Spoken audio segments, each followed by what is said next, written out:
Sebenarnya kalau kita mau berbicara tentang radikalisme, kita juga berbicara tentang politik. Politik itu tidak pernah jauh dari radikalisme. Radikalisme itu terbentuk karena kepentingan-kepentingan politik. Meskipun diawali dari intoleransi. Jadi kalau kita bicara radikalisme, ini kan tidak berdiri di ruang hampa.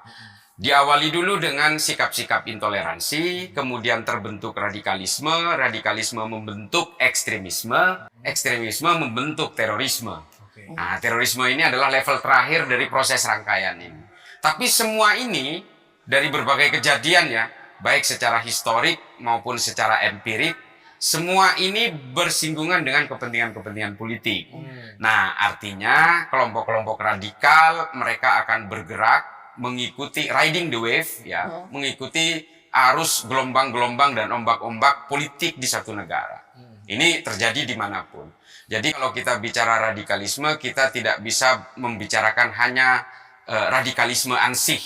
Ini kita harus berbicara juga tentang pergerakan-pergerakan politik di satu negara yang nantinya juga akan menggelembung dalam level pedas terakhirnya, itu namanya terorisme. 2014 itu kan sudah mulai adanya penggunaan politisasi agama. Munculnya ijtima ulama-ulamaan yang mendukung salah satu capres. Di Pilkada DKI 2017 itu muncul dan itu betul-betul menjadi trigger paling awal dari brutalitas penggunaan politisasi agama di Indonesia dalam dunia demokrasi setelah masa reformasi. Kemudian 2019 itu menjadi alat mempertegas untuk penggunaan politisasi agama sebagai alat untuk menggelembungkan elektoral. Nah, 2024 ini kemudian menjadi melting pot-nya. Posisi 2014, Pilkada DKI 2017, 2019, ini kan aktornya masih itu-itu saja. Nah, otomatis 2024 tidak akan menjauh dari berbagai kelompok-kelompok yang berusaha membajak jubah-jubah kesalehan dan membajak simbol-simbol agama untuk kepentingan politik. Ini tidak akan bisa dihindari. Nah, kelompok-kelompok radikal ini berada di antara berbagai lini-lini protokoler gerakan-gerakan itu. Radikalisme itu memang selalu menunggangi agama untuk bisa mencapai kekuasaan.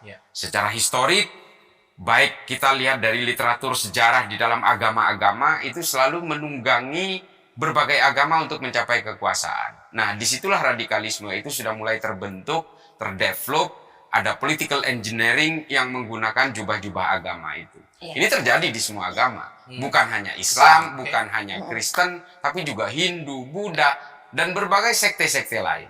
Dan jangan lupa juga, ini kan kelompok kanan yang menggunakan agama. Yang menggunakan kelompok kiri juga ada. Ada anarkisme, ada fasisme, komunisme, juga bisa menggunakan tunggangan-tunggangan itu untuk mencapai kekuasaan. Bisa juga dia menunggangi momentum-momentum politik tertentu yang akan digunakan. Kita tahu ada revolusi Bolshevik, ada juga misalnya metodologi yang dilakukan oleh Hitler dengan menggunakan simbol-simbol primordial, supremasi kekuasaan ras Arya dan sebagainya. Jadi memang hal-hal yang bersifat identitas dan primordial ini akan selalu menjadi sasaran empuk dari satu gerakan politik. Kebetulan memang sudah puluhan tahun lah, bisa dikatakan puluhan tahun berkelana ke berbagai negara konflik. Jadi saya memang ya kemana-mana lah, ke negara-negara Afrika yang memang terlibat dalam konflik. Saya sudah datangi Somalia, Nigeria, negara-negara tanduk Afrika, Republik Afrika Tengah, termasuk bagaimana sih terciptanya genosida Darfur dan sebagainya. Kebetulan saya pernah tinggal di Amerika.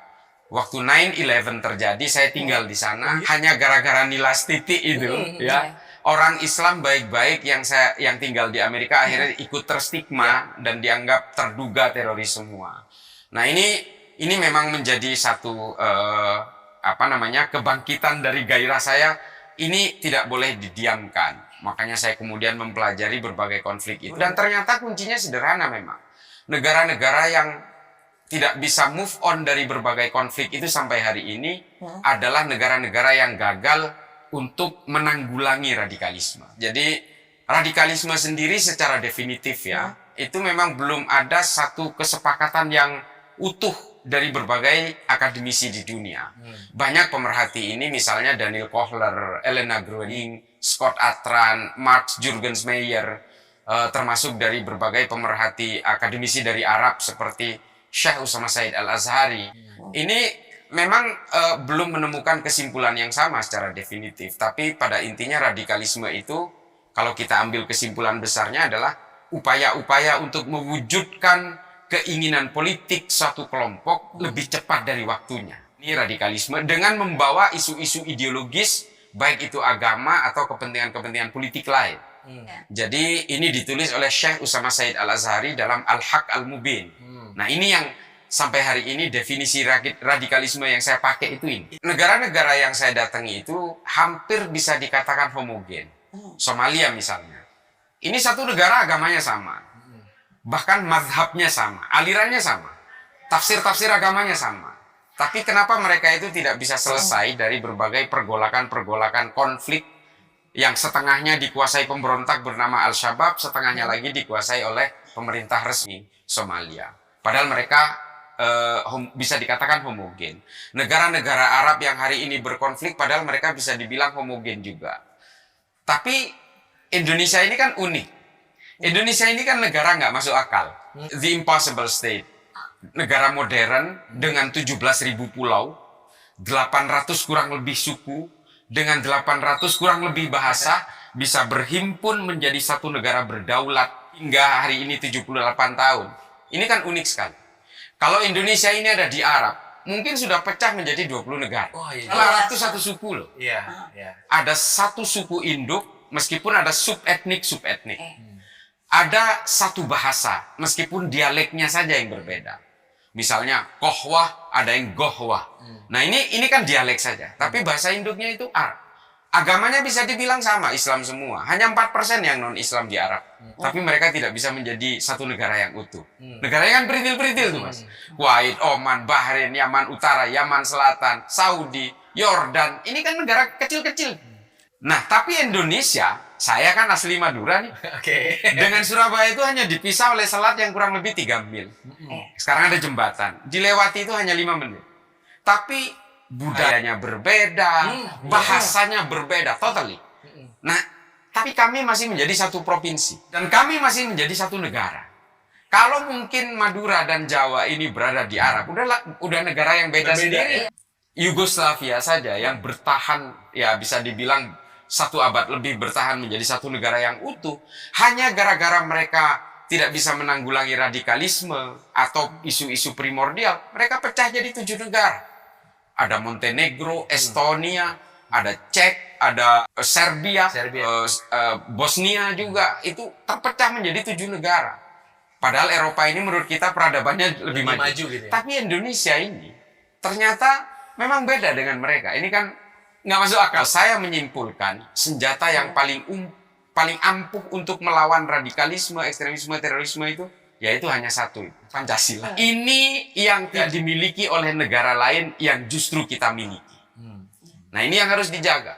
Ketika negara-negara itu terlibat konflik karena sibuk membangun tembok-tembok, tapi mereka lalai membangun jembatan. Kita hari ini di Indonesia juga membangun tembok-tembok itu, baik secara politik, ekonomi, budaya, agama, dan seterusnya. Tapi Pancasila lah yang membuat jembatan di antara semua tembok-tembok itu. Pemantik radikalisme itu bisa dari berbagai hal. Bisa juga lewat budaya, tapi juga yang paling dominan hari ini adalah lewat agama. Karena memang agama ini paling mudah untuk ditunggangi. Satu, karena semua agama apapun itu berbasis dogma. Percaya nggak percaya, harus percaya. Yang kedua adalah di situ ada kemartiran. Konsep kemartiran ini kan dimiliki oleh semua agama. Kalau mati berjuang untuk agamamu, syahid. Yang ketiga, semua agama punya keyakinan messianic belief. Messianic belief itu nubuat akhir zaman. Imam Mahdi, the Messiah, the Savior, dan sebagainya. Ini punya, semua agama punya. Suatu saat nanti menjelang hari kiamat, hanya agama yang kamu peluklah yang akan berkuasa di bumi. Nah, 3 faktor ini yang menjadi sasaran empuk mengapa kelompok-kelompok radikal ini mudah menginfluen orang yang memeluk agama. Mudah menghipnotis, mudah menipu. Padahal kelompok-kelompok radikal ekstrem dan teror ini punya tujuan politik. Ada satu, ini karena literasi, saya harus selalu membawakan literatur lah. Ada salah seorang filsuf Jerman, namanya Ernest Bloch. Dia menulis buku Das Prinzip Hoffnung namanya. Ya, The Principle of Utopia. Utopis. Nah, kelompok-kelompok radikal ini rata-rata memang berusaha membangun ideologinya itu dengan memberikan mimpi-mimpi, meskipun mimpi itu tidak masuk akal. Supaya apa?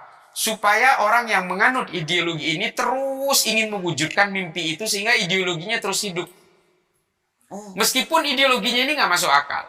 Kelompok radikal rata-rata berusaha mengusung masa lalu sebagai sesuatu yang sangat ideal untuk diwujudkan hari ini.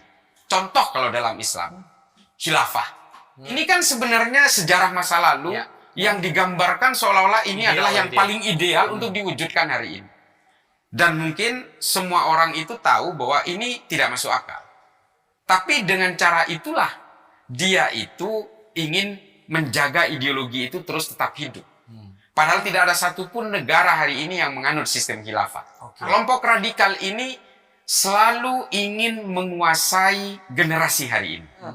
Gen Z atau mungkin milenial juga. Hari ini artinya nanti 20 tahun ke depan mereka juga akan ingin menguasai generasi di hari itu pada waktunya. Kenapa? Suatu ideologi itu akan terus hidup kalau ada regenerasi dari rekrutmen yang berusaha memeluknya. Kalau dia terputus satu generasi, ideologi itu akan mati. Anarkisme, fasisme, komunisme, ini adalah ideologi-ideologi yang gagal untuk menguasai satu layer generasi. Makanya hari ini mereka sekarat semua. Ya kan? Termasuk komunisme yang tumbang di negara kelahirannya sendiri.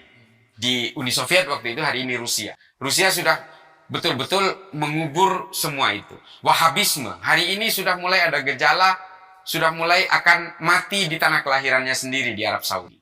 Tapi khilafah kan tidak. Khilafah ini akan terus dijaga supaya tetap hidup, makanya mereka ini paling aktif hari ini untuk menguasai generasi. Mereka masuk ke kampus-kampus, ke SMA, menyuarakan kebangkitan khilafah dan sebagainya, dan ini sedang kita alami hari ini. Ini tidak bisa kita pungkiri, generasi Z atau generasi milenial itu akan menjadi sasaran empuk dari kelompok ini untuk meracuni mereka supaya tercipta resistensi terhadap negara kesatuan Republik Indonesia. Memberi pemahaman kepada generasi muda nih, adik-adik, anak-anakku sekalian, bahwa pola-pola seperti ini bukan hanya terjadi hari ini. Ini adalah sejarah yang berulang dari abad ke abad, dari masa ke masa, bahwa mereka memang selalu ingin menguasai generasinya. Generasi yang paling muda itu akan berusaha dikuasai. Tapi percayalah, ini anak-anakku sekalian, adik-adikku, mereka itu sebenarnya hanya punya cita-cita politik. Mereka sebenarnya adalah para penggunting dalam lipatan negara kita. Mereka hanya ingin menghunjamkan belati kepada negara kesatuan Republik Indonesia. Mereka tidak berjuang untuk agamamu sebenarnya. Mereka sebenarnya punya agenda yang lain. Hanya menjadikan agamamu sebagai tunggangan-tunggangan. Mereka adalah racun bagi kalian.